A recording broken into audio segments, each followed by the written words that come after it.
Good. Great. Okay. I'm Helen Bentley Fox. I'm a director of Woodshore and have been involved with it for over 10 years. And today I'm going to give you a bit of background about Woodshore, what led to the regulations here in the UK. And it sounds as though I've only dipped in today. I'm now wishing I was able to have dipped into your seminar yesterday as well. What led to us coming to getting the regulations in place here in the UK, how they're written, and about two bits of regulation that we've got here in the UK. One is ready to burn and the other is the biomass suppliers list. So there's two schemes which involve fuels and fuel quality. So Woodshore was set up over 10 years ago. It covers all forms of wood fuel. Initially, it covered pellets, but obviously with EM Plus being so successful, that's sort of fallen to one side. But we do briquettes, hog or shred, as we call it here in the UK, and chip and firewood. And it's based on the 15234 standard of fuel quality systems being put in.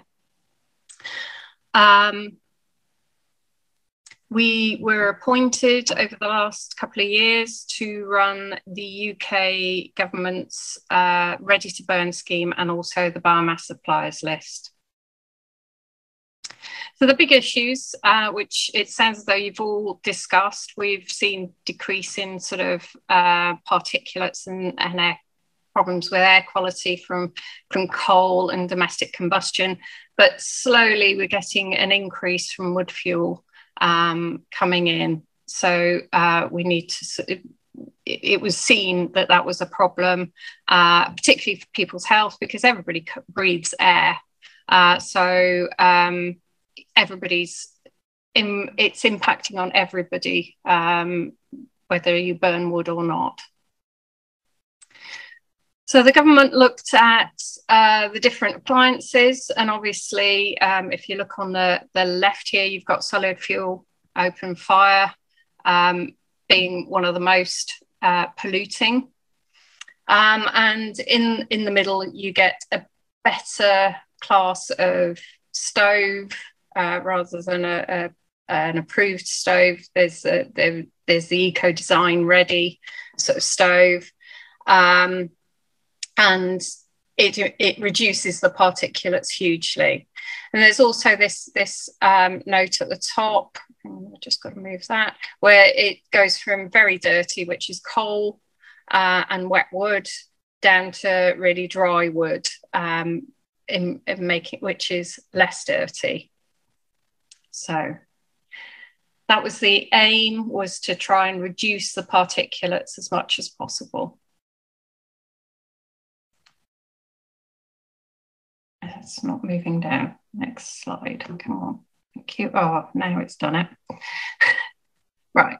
So particulate emissions. There was laboratory tests, which probably sounds as though it mirrors some of the stuff that you were presented yesterday, where wet wood was on average at least 4 times more, over 4 times more particulates than dry wood. So the government ran with that as one of the threads that they're working on. And they looked at the sort of sweet spot, as it were, which was between 10 and 20% moisture content. And this is where the appliances burn the best and produce the least amount of particulates. So that's how the main requirement for ready to burn was set in place, was less than 20% moisture content. So the air quality regulations were put in place in 2020.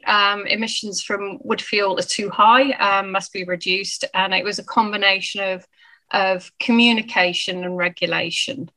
The regulation was set that firewood that was sold in volumes of less than 2 cubic meters must be ready to burn certified.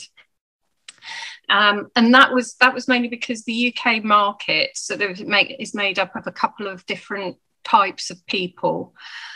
One is regular users who probably understand what they're doing. I say probably, it's not guaranteed that they all do.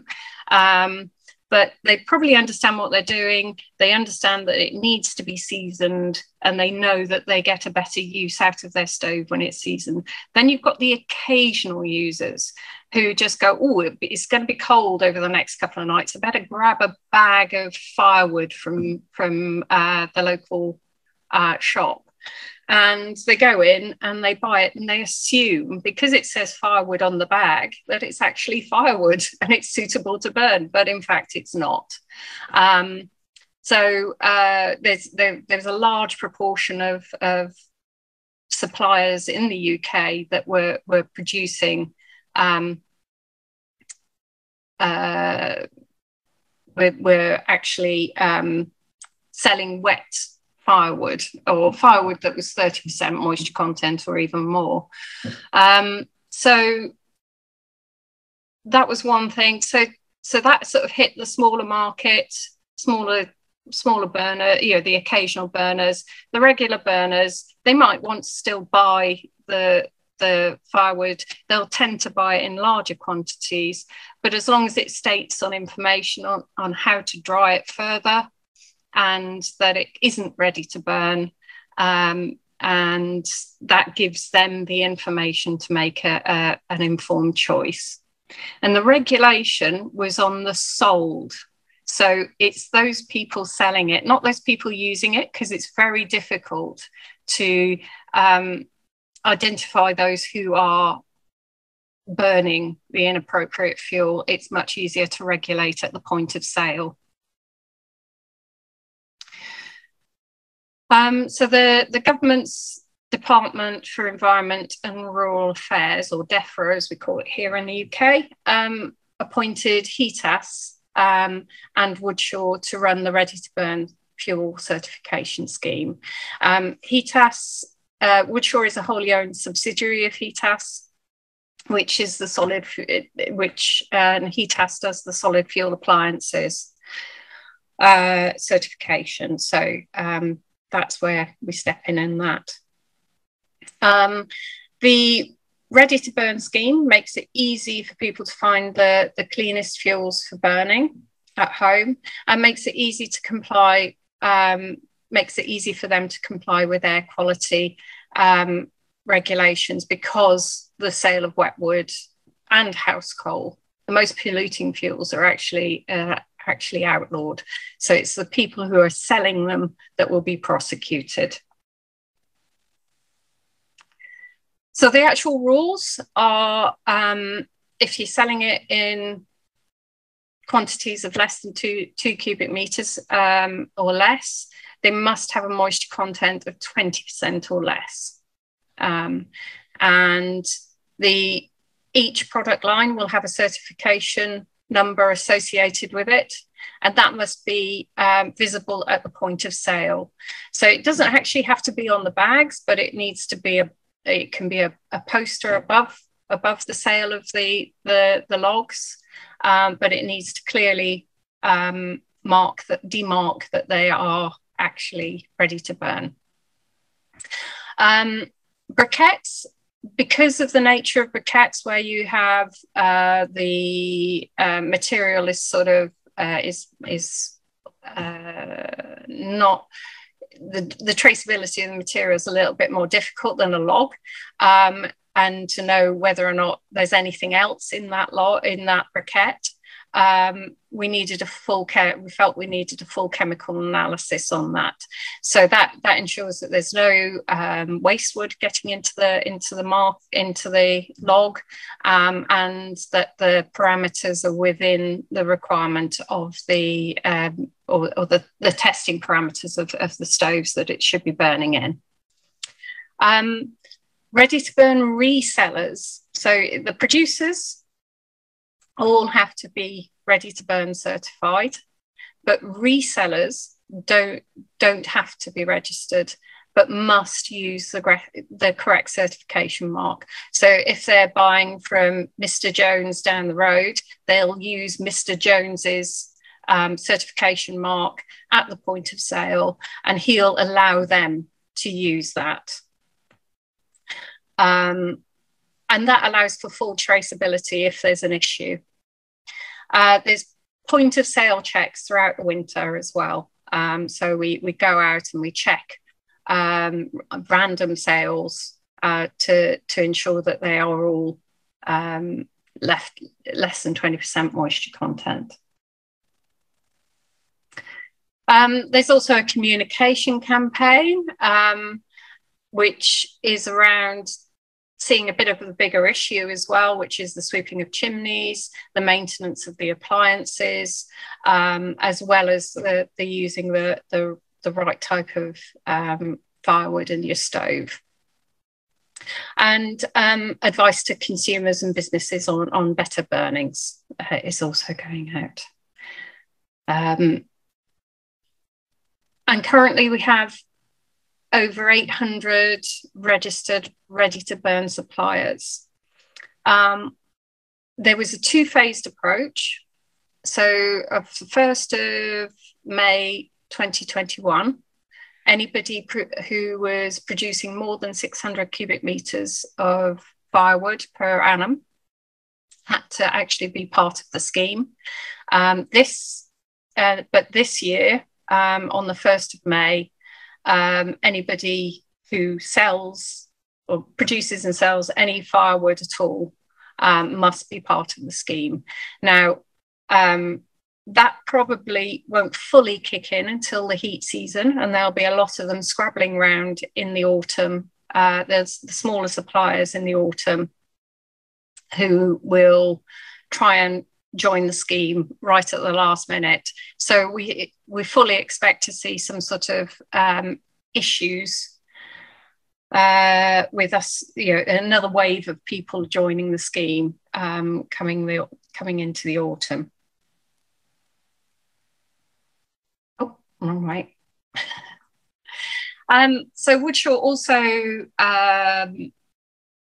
manages the biomass suppliers list, and this is we were appointed the administrator of the biomass suppliers list in 2021. We've just done exactly a year, and this is for anyone selling to domestic renewable heat incentive customer must be selling them a BSL registered fuel to allow the customer to demonstrate sustainability of the fuel.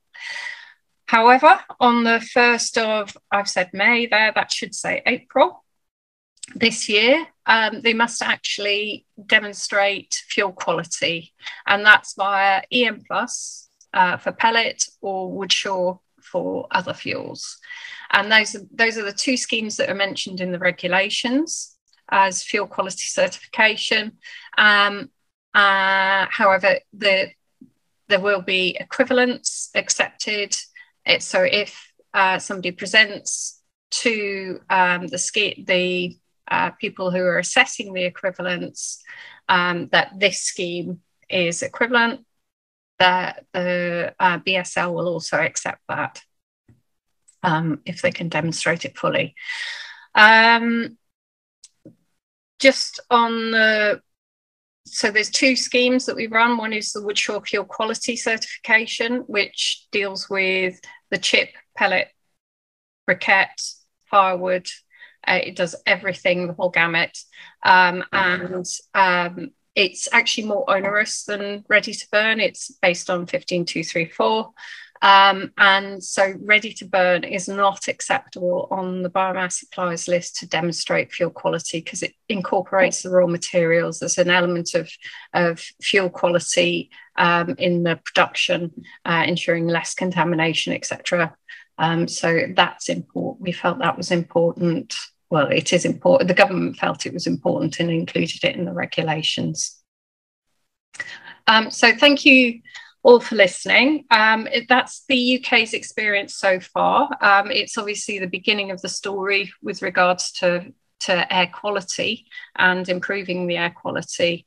The impact of the legislation will be felt over the next few years, and obviously the successes of the schemes will depend on a number of things. One is around the customers being aware. So there's a campaign about the logos, etc., and some prosecution of the suppliers. So we haven't got to the phase, we've only just been full compliance from the 1st of May this year on the ready to burn scheme. So if we're coming into the winter, if there are people who are not compliant or are actually selling it, then they will be there should be some prosecutions going on from that. And it's all part of a whole gamut of things that needs to be used in order to improve air quality. Thank you. Thank you very much, Helen, for this great presentation.